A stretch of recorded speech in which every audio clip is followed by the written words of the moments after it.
Hey everyone, my name is Charlie and welcome to Fully Equipped.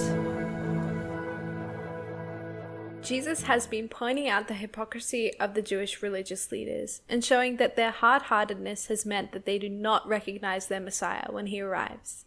This chapter really highlights how the religious leaders have had every opportunity to receive him, but have proven themselves to be unworthy tenants of God's temple through their rejection and pride.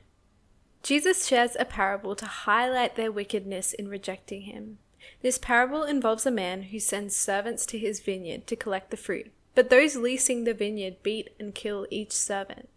Finally, the man sends his son, hoping that the tenants will treat him with respect. But the tenants instead kill the son because they want his inheritance.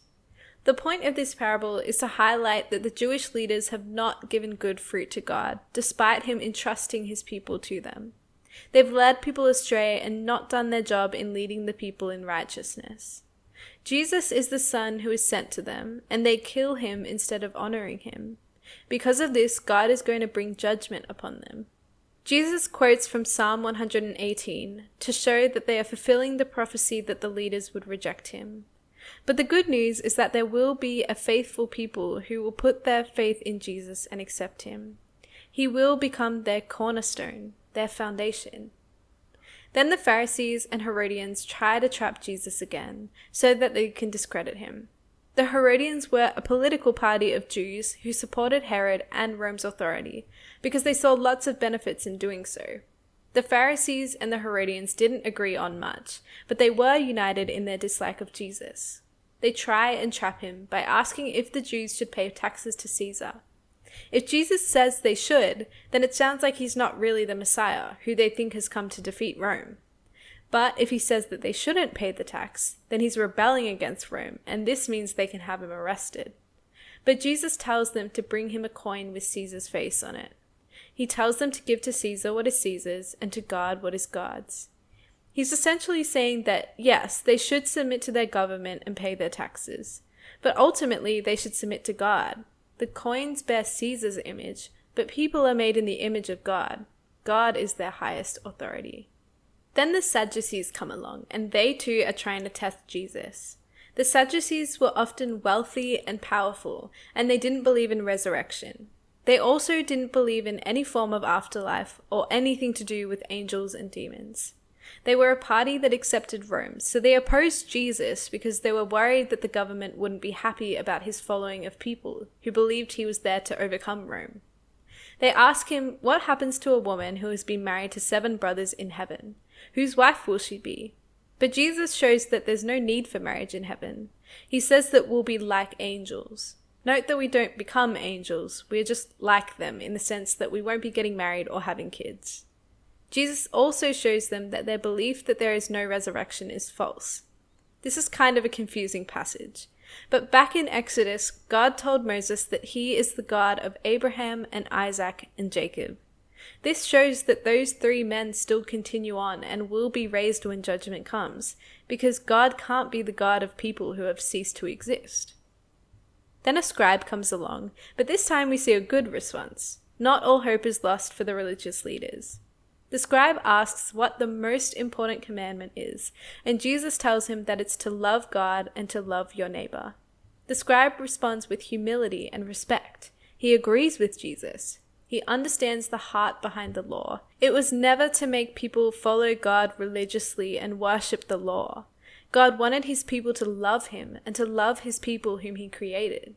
That's what matters more to God than burnt offerings and sacrifices. Jesus says that this man has got it. Now the scribe just needs to accept Jesus as the Son and the Savior. Then Jesus begins to teach in the temple. He's talking about how God had promised to one day send a Messiah through the line of David.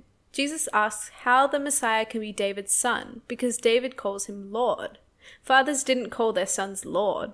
So how could the prophesied Messiah be less than David by being his son, but also be greater than David by being his Lord? The answer to this is that the prophesied Messiah is David's son, he's descended from him. But he's also the Son of God, making him someone that David absolutely must call Lord. Jesus is showing that he is this Messiah from the line of David, but he's also the Son of God. This shows the people listening that Jesus did not come just to defeat Rome. He came to defeat sin and death. Then we see two contrasting stories highlighting what true devotion to God looks like. The first story is Jesus warning against the scribes. They look the part, they're dressed nicely, they seek honorable positions, and they pray for a long time. But Jesus exposes that they only do this to make themselves look better, and they harm the vulnerable in the process. Actually, they have no reward coming to them, because God is looking for hearts that honor him. On the other hand, there's the story of the widow, who only contributes a couple of coins for the offering. Jesus commends this woman.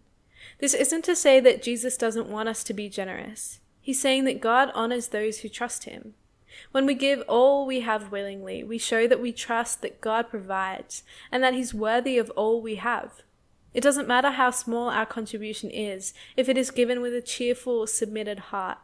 God doesn't need lots of money. He wants devotion. How does this equip us? There are a lot of examples in this chapter of the religious leaders putting on a false image to make themselves look better. That's not what Jesus is looking for.